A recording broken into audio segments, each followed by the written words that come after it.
दोनों जा नहीं पाएंगे। जब भी जाओगे हे मुमुक्षु, दर्शन ज्ञान चारित्र तीनों की एकता से ही जा पाओगे। इसके बिना जाना मिल नहीं सकता।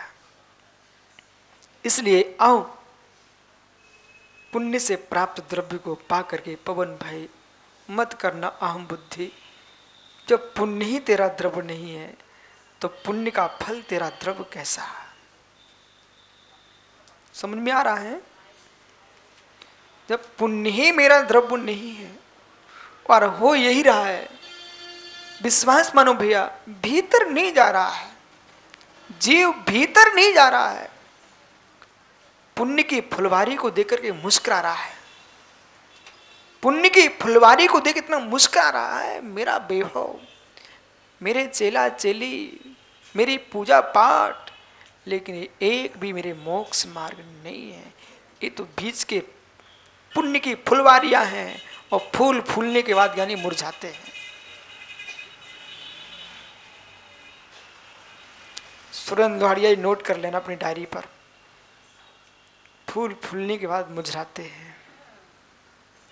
कोई भी विशाल फूल होगा, चाहे वो टेसू का हो, चाहे वो गुलाब का हो, चाहे कनेर का हो, चाहे केतकी का हो, चाहे केले का हो, ज्ञानियों चाहे सूरमुखी क्यों ना हो, फूल खिलने के बाद नहीं मुरझाता। भैया तनक मेरी छोटी सी बात मान लेना, इतनी सी बात सुन भर लो आप, जिस पर्याय मान लो उस पर्याय मान लेना, लेकिन आज सुन लो। पंडित साहब, फूल कितना ही पुष्पित हो, खिला हुआ हो, लेकिन प्रभात की वेला में खिलते खिलते, मध्याह्न में चढ़ते चढ़ते, शाम की वेला में मुरझाए मिलते ही हैं। बस भैया पुण्य के फूल को देख करके फूले ही मत रहना, क्योंकि वो भी मुरझाता है, वो भी मुरझाता है। चक्रवर्ती जैसे जीव मुरझा गए, सौधर्मेंद्र के कंठ में पड़ी माला भी मुरझा जाती है। निर्मल भाई, कभी विकल्प मत करना जीवन में, कभी विकल्प नहीं करना जीवन में कि ये क्या हो रहा है, कुछ नहीं। क्या तू प्रकृति के धर्म को बदल देगा क्या? भैया रामचंद्र नगर, सौधर्मेंद्र के गले में पड़ी माला पंडित सरवाह सिद्धि के अहिमेंद्र के गले में होती कि नहीं?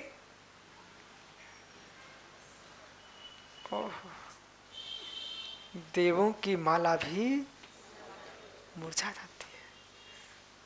जो कंचन के भवनों में रहते हो, रत्नों की भूमि पर रहते हो, ओहो ऐ रावणो गैंदो, जिसका इंद्र, रावण यानी अहिमेंद्र, गजेंद्र, हो स्वर्ग जिसका किला हो, स्वर्ग जिसका दुर्ग हो, ऐरावत जैसा गजेंद्र खड़ा हो, हाथी, और जिसके चारों ओर आत्मरक्ष, लोकपाल, अनेक प्रकीर्ण अवयव सब खड़े हों। बस आप देखो न देखो, मैं तो देख रहा हूं अपने आप को, आप देखो न देखो, मैं तो देख रहा हूं। ये मंच की भीड़ को देख करके मेरे निज मंच को मत स्वीकार कर लेना आप। ये मंच की भीड़ मंच की है, निज मंच की भीड़ तो दर्शन ज्ञान चारित्र मात्र है।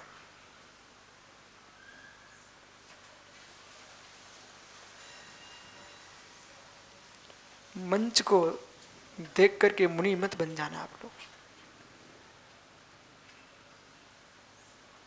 ज्ञानियों, मंच को देख के मुनि मत बन जाना। ये मंच मेरा नहीं है, मंच पुण्य का है, मैं तो अकेला ही हूं, मैं तो अकेला ही हूं। कोटि कोटि अप्सराओं के बीच रहने वाला सौधर्मेंद्र, वो भी वहां से च्युत होता ना, बेचारा अकेला आता। विश्वास मान, तब उसको पता चलता रे अकेले ही था क्या मैं?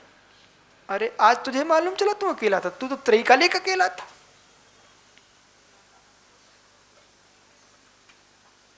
ये परिषद, ये सभाएं, ये सब कुछ राजेश भैया मुझे बहुत अच्छे से अच्छे से याद है, ये योगियों का समुदाय भी ये भी मेरे साथ नहीं होगा।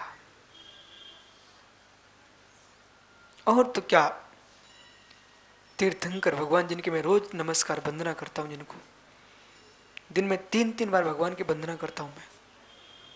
हाँ, 4-5 बार हो जाए तो कोई कमी नहीं है, लेकिन 3 बार तो करते ही करता हूं। और बिहार में भी पंडित जी कहीं हमको मिल जाए कि 1-8 किलोमीटर अंदर जाना पड़ जाए और समय अपने पास है, तो फिर मैं ये नहीं सोचता हूँ कि थक जाऊंगा, नहीं, भगवान की वंदना करने जाना है मुझे। पर मुझे ये अच्छे से मालूम है कि आप मुझे सुखी बनाएंगे, आप मुझे स्वर्ग भेजेंगे, आप मुझे मोक्ष भेजेंगे, इसलिए मैं आपकी वंदना करने किंचित भी नहीं आता। मैं नहीं जाता इसलिए वंदना करने भगवान की कि वो हमको स्वर्ग भेजेंगे। वो क्या स्वर्ग भेजेंगे, अकर्ता हो गए, वे क्या भेजेंगे हमारे लिए, कुछ करने लायक नहीं बचे। हो स्वयं नीचे आके बताए, स्वयं नीचे उतर के आए ना, जो कृत कृत हो चुके हैं, कित किच्चा कृत कृत हो चुके हैं। जो ताकत अभी मेरे पास है उनके पास नहीं बची। हाँ, सिद्धों के पास कोई ताकत बची क्या? पंडित, जो आपके पास ताकत है, अभी आप चाहें स्वर्ग जा सकते हो, नरक जा सकते हो, निगोदिया बन सकते हो, तिरंज बन सकते हो। ये शक्ति आपके पास मौजूद है, लेकिन उनकी शक्ति तो ऐसी हो गई जैसे जला बीज, अब क्या बनेगा बेचारा, अंकुरित हो सकता है क्या? ऐसे जिनके कर्म बीज दग्ध हो चुके हैं, उनके भवांकुर होते नहीं।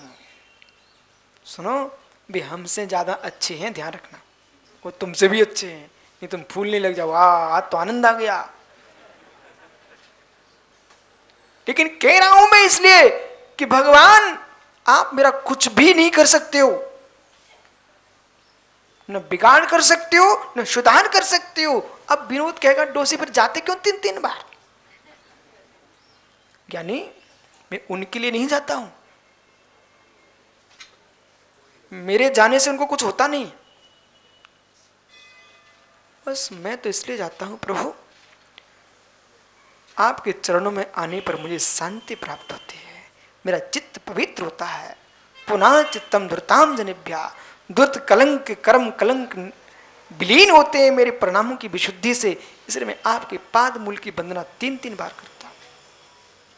वो हर जीव को करना चाहिए। जब तक तुम सिद्ध ना बन जाओ, शुद्ध ना हो जाओ, शुद्ध स्वरूप में प्रवेश ना कर जाओ, जब तक सविकल्प दशा है, तब तक पंच परमेष्टि की वंदना मत छोड़ देना। पर ध्रुव सत्य भी मेरा कुछ करते नहीं।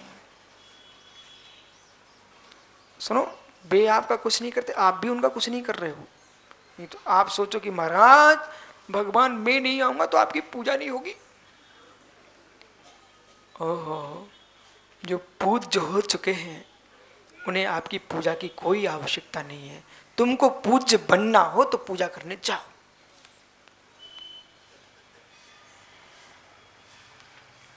ओहो, क्या हुआ पंडित साहब, जब से लोभ, धर्म में लोभ कसाय प्रवेश कर गई तो धर्म का लोगों ने रूप बदल दिया।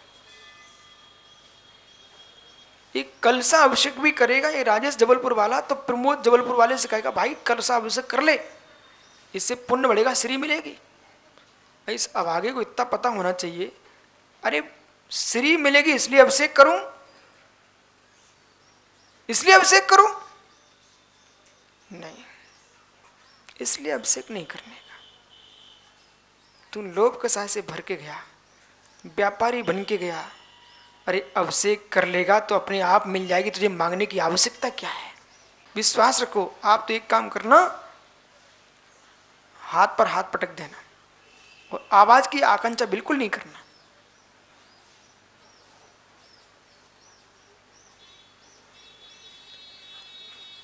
तालियों पर आवाज किसने भर दी? तालियों में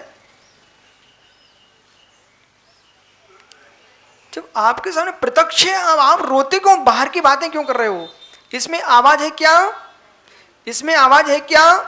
अरे दोनों को मिला के देख, हाँ हाँ हाँ हाँ, प्रैक्टिकल कर दिया तूने तो। मुमुक्षु, जब दो हाथों पर हाथ गिरते हैं तो आवाज आती है, तो तीन लोग के नाथ के चरणों में तुम गिरेगा तो क्या पुण्य की आवाज नहीं आएगी क्या? जबकि खाली हाथ पटकते हो, खाली हाथ पटकते हो तब आवाज निकलती है, तो तीन लोग के नाथ के चरणों में सिर पटकेगा तो पुण्य की आवाज अपने आप। लोगों को ऐसा लगता है कि महाराज जी निषेध ही करते रहते हैं। अरे तुमको पता नहीं, मैं निषेध नहीं कर रहा, तुमको विधि बता रहा हूं।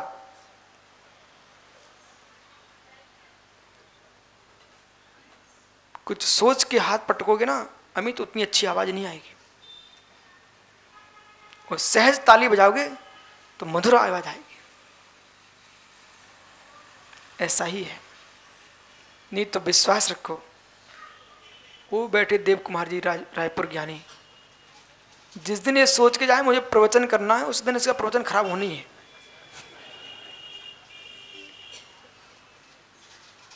जो करने जाते हुए थोड़ी प्रवचन कर पाते हैं। करने नहीं जाना, बैठ जाना आप तो। भगवान की वाणी का स्वाध्याय करने लग जाना, प्रवचन हो जाएंगे, प्रवचन हो जाएंगे।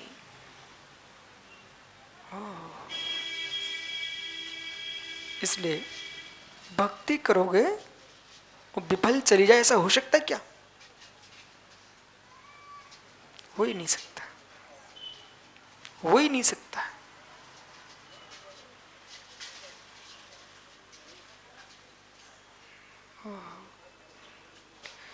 कैसे भूले बेचारे जीव बैठे यहां पर।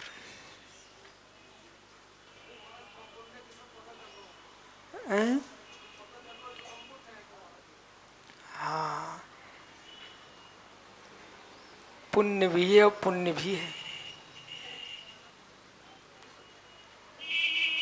यहाँ द्वैत भूत है। पुण्य था और पुण्य है। पुण्य था सो यहां आ गए, पुण्य है तो चल रहा है। बस पंचम काल में कोई पुण्य स्वीकार हो तो इतना स्वीकार लेना कि पंचम काल में मुझे देव सा गुरु दिखाई दे रहे हैं, इससे बड़ा जगत में कोई पुण्य नहीं है।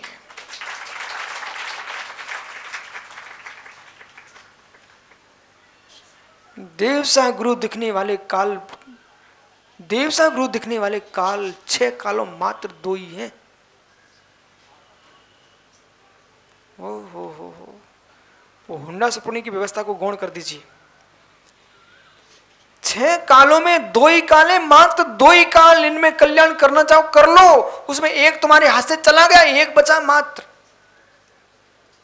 उसके भी 2500 वर्ष निकल चुके हैं। पंडित साहब देखो करणानियोग क्या बोल रहा है। 6 कालों में मात्र देव सा गुरु को मिलाने वाले मात्र 2 काल हैं, चतुर्थ और पंचम। कहीं दुख ही दुख है, कहीं सुख ही सुख है, लेकिन देव सा गुरु की पूजा नहीं है। भोग भूमि या काल में क्या देव सा गुरु मिलेंगे पंडित साहब? नहीं मिलेंगे। नरक में जाने का सौभाग्य इन 2 कालों में है और सिद्ध बनने का सौभाग्य इन 2 कालों में है। नरक के लिए तीसरा एक और है, 6वां काल। लेकिन विशेष रूप से 6वें काल का जीव कितने पाप करे अपने साथ में नरक जा सकता है क्या? नहीं जा सकता। सुनो, ये भी एक भाग्य है। ये 2 काल मिले, माता आपको आंखें खोल खोल के देख लो, उसमें एक काल तुम्हारे हाथ से जा चुका है। अब मात्र आपके पास पंचम काल बचा है, उसके भी 2500 वर्ष निकल चुके हैं। 18,500 वर्ष आपके पास मौजूद हैं। इतने काल में तुम देख सको तो आंखें खोल खोल के देख लो, कैसे देव का स्वरूप है, कैसे गुरु का स्वरूप है और कैसे वीतराग वाणी का स्वरूप है। आगे आने वाले कालों में ज्ञानी तो चतुर्थ काल फिर आएगा, तब कहीं मिलेगा, नहीं तो वो मिल नहीं रहा आपको। कहीं नरक में चला गया तो सागरों निकल जाएंगे, सागरों निकल जाएंगे। आज समझ लो, आज समझ लो सागरों निकल जाएंगे। सागर छोटा मोटा नहीं है, पल्ली की आयु भी बहुत होती है। मानो हमारी बात। वो छठवें काल की स्थिति पता है, आज कुछ जगह तो प्रत्यक्ष दिखाई देने लगा। आज भैया जरा विवेक से रहना, आप हर जगह का भोजन मत किया करो। आप सत्य बताऊं तो मेरा तो ये सोच है कि आप लोगों को रिश्तेदार के घर में भी अपने पानी की बाटल लेके जाना चाहिए।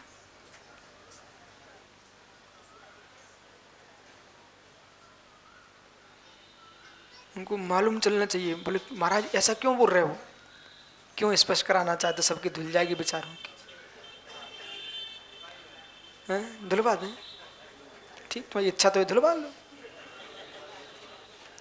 ठीक है वैद, ये तू जैन कुल में जन्मा और जैनत्व से युक्त है तो रिश्तेदार के घर में पानी की बाटल लेके जाना है। बोले क्यों महाराज? ओह ज्ञानी, ये तू धर्मात्मा है तो कसाई के घर का पानी पी सकता क्या? कसाई के हाथ का पानी पी सकता क्या? जिस घर में अपने ही संतान के टुकड़े कराए गए हों, गर्भपात कराया गया हो, उस घर का पानी पी सकता क्या तू?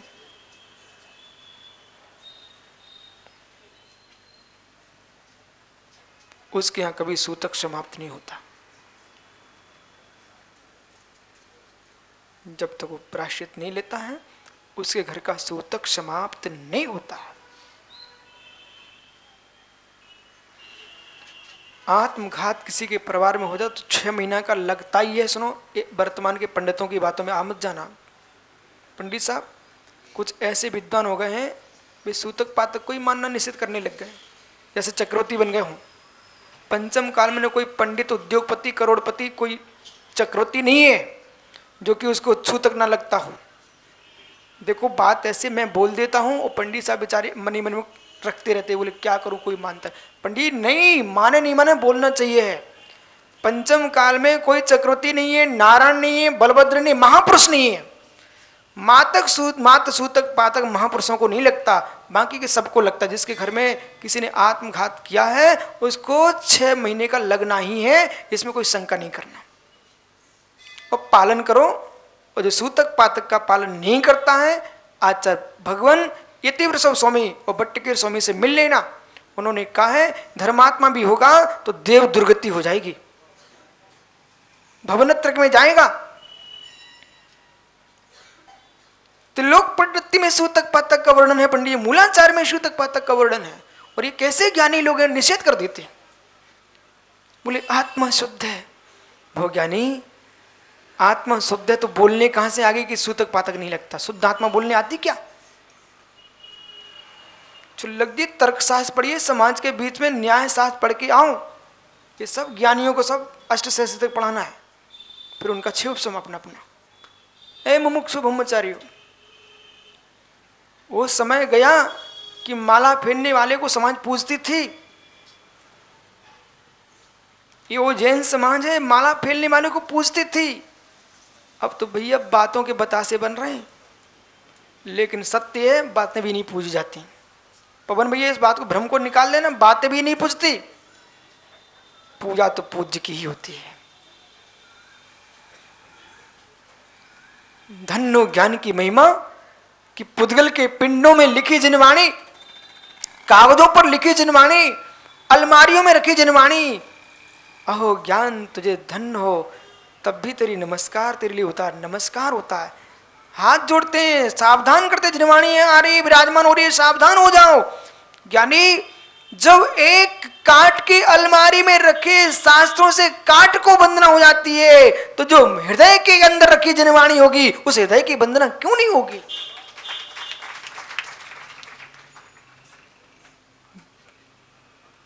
इसलिए देखो, त्यागी वृत्ति लोग गलत नहीं समझे, मेरा उद्देश्य समझो कि भैया अब अपन को बहुत समय अपना ज्ञान ध्यान में निकालना है। वो समय गया कि पंडित जी हम लोगों ने छोटे में ऐसे ऐसे महाराजों को आहार दिए और हृदय गदगद होता था, त्यागी के हाथ पर गिरास को कितना आनंद आता। हाँ, हमने महावीर को नहीं देखा, लेकिन महावीर की मुद्रा जब द्वारे पर आते तो क्या आनंद आता।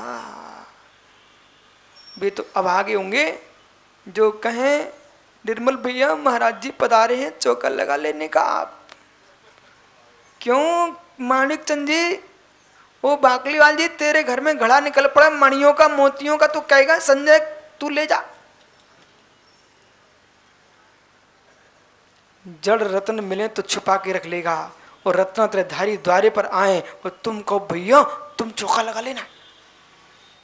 उससे बड़ा अभागा जगत में कोई नहीं होगा जो अपने घर के आए साधु को दूसरे घर में भेजेगा। कभी नहीं करना भैया। कुछ ना हो उबला पानी पिला देना, लेकिन दूसरे के घर कहने मत जाना कि मैं नहीं लगा पाऊंगा, आप लगा लो, चौका लगा लो। नहीं नहीं नहीं नहीं नहीं, नहीं कभी नहीं। जो भोजन आप करना वही उनको देना, अलग से बनाने का नहीं, लेकिन शुद्ध देना। परंतु अपने घर की निधि को दूसरे घर में भेजने मत जाना।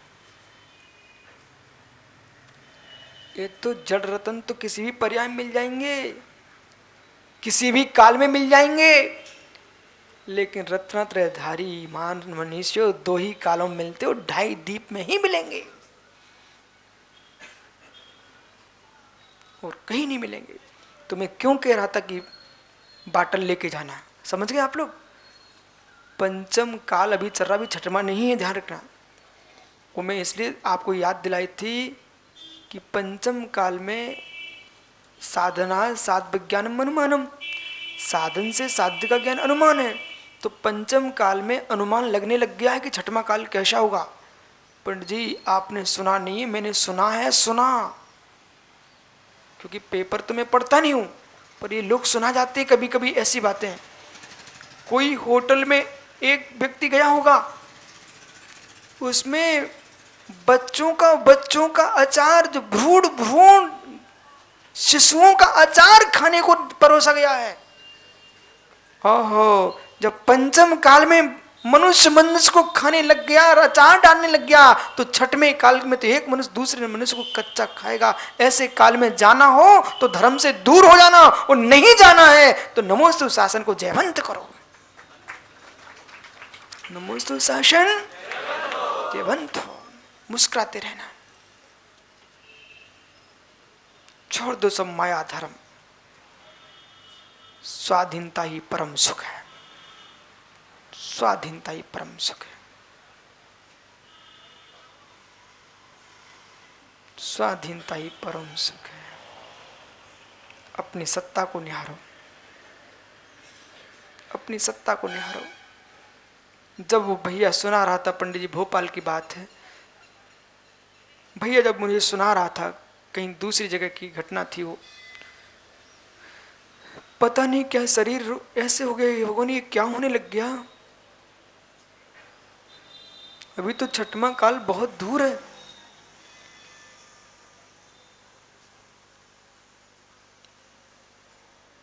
नहीं पालन कर सको तो जन्म तो दे देना उसको, अपने उसके भाग्य पर छोड़ देना। शमशान घाट में भी जीवन भर को पालने वाला मिल गया था। माताओं, कुंवारी माताओं से भी कह देना, और उन माताओं से भी कह देना जो अपने लालों के टुकड़े कराने जा रही हो, उनको प्रेम से कह देना, आप समझा देना, आपकी बात मानेंगे। नहीं पालन कर सको तो आप शमशान पर छोड़ के आ जाना, आपको जला के मत आना, ऐसे ही छोड़ के आ जाना। वहाँ भी ज्ञानी जीवनधर को भी पालनहारा कोई मिल गया था। शंभु प्रद्युम्न कुमार को सिला के नीचे भी दबा दिया, तब भी ज्ञानी पुण्यात्मा कौन पाल पाका कर सका। एक मजदूर पंडित काम कर रहा था, कुछ बातें आप सुना करो बाहर की। एक मजदूर काम कर रहा था और मजदूर की माँ, बच्चे की माँ मजदूरिन अपने बालक को, अब बेचारे गरीबों को थोड़ी महीनों महीनों घर में रहेंगे बच्चे को जन्म देके, उनको तो काम में जाना पड़ता। छोटे से बालक को लेके काम करने पहुंच गई माँ, और काम करते करते कुएं का काम चल रहा था, बोरिंग का, और बोरिंग के पाइप में वो बालक गिर गया।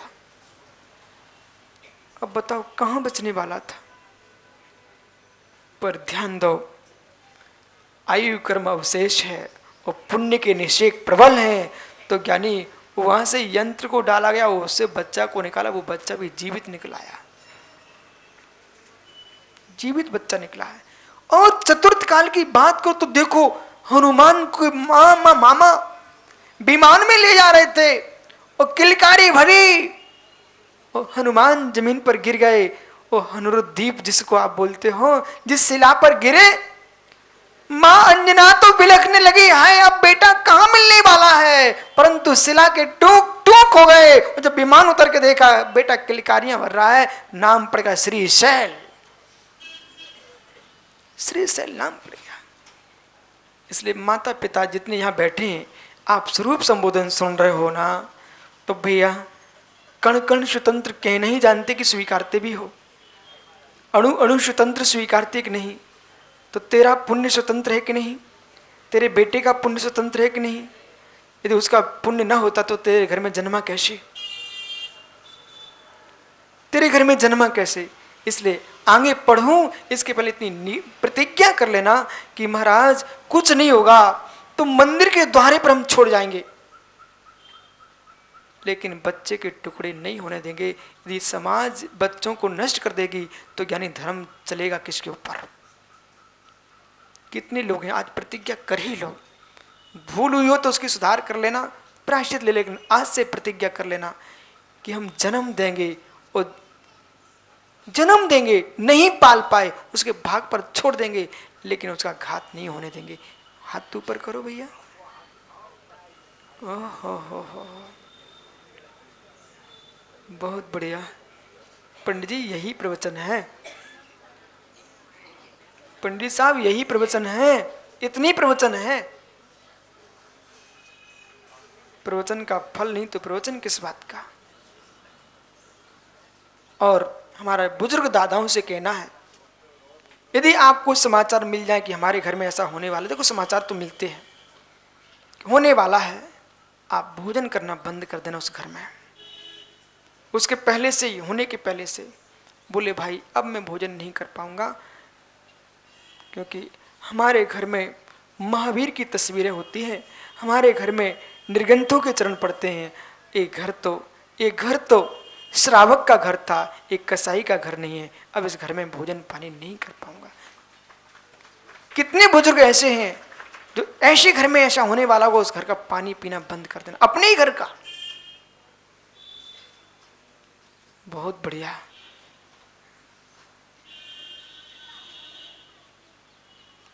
धन्य हो, जब तुम भगवान आत्मा को बचाओगे तभी तो भगवान बन पाओगे।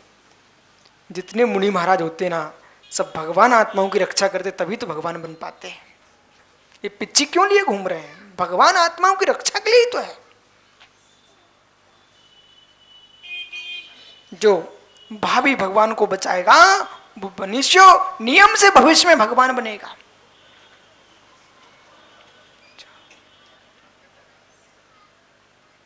सुनो, सुनते रहो बस, कुछ करने का है कि नहीं, कुछ नहीं करने का। तो श्लोक पढ़ लो फिर। मालूम है कौन सा श्लोक है, मालूम है बेटा, श्लोक पढ़ना कि श्लोक पढ़ना है।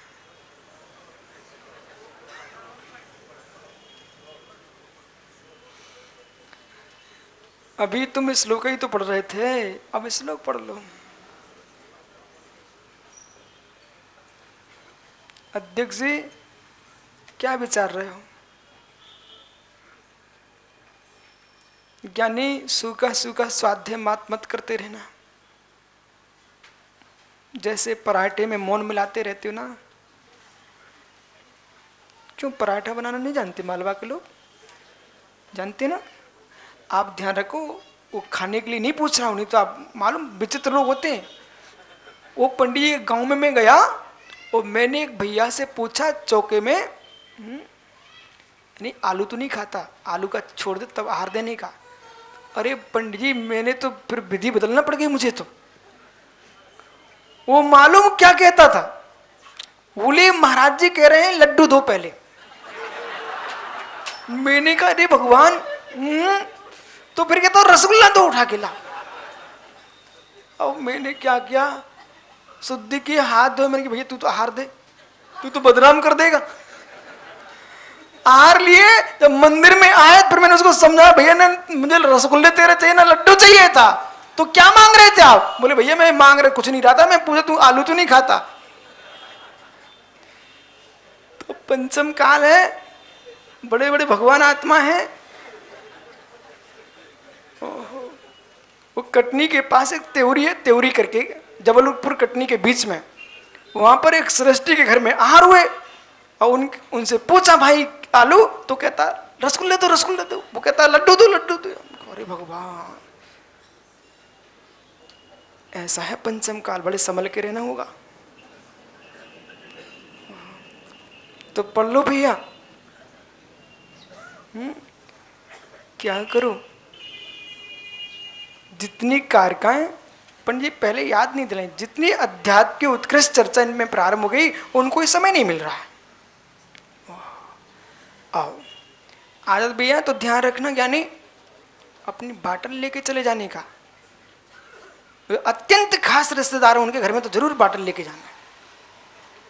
वो कह देना भैया ये दोष हमारा नहीं है, आपको मिलना तो महाराज से बोलो। बोले हमारे गुरु महाराज प्रतिज्ञा दिलागा भैया, आप तोड़ तो सकते नहीं है। मतलब ये बराबर ना, तोड़ तो सकते नहीं है। भले आप रिश्तेदारी तोड़ना चाहो तो अभी तोड़ लो, हम तो यही चाहते आना न पड़े। 1500 खर्च किराया करके आना पड़ता है, जितनी जितनी रिश्तेदारियां टूटे उतने तो फायदे ही होगा। नहीं होगा, और ज्ञानी कसाई भी कम हो जाएगी जब मिलेंगे जुलेंगे नहीं। शांति तुम अपने में हो, अपनी मोम शांति। लेकिन भैया आप अपने अनुसार चलो, पर सत्य यही है कि ज्यादा संपर्क रखोगे तो साधना में कमी आएगी।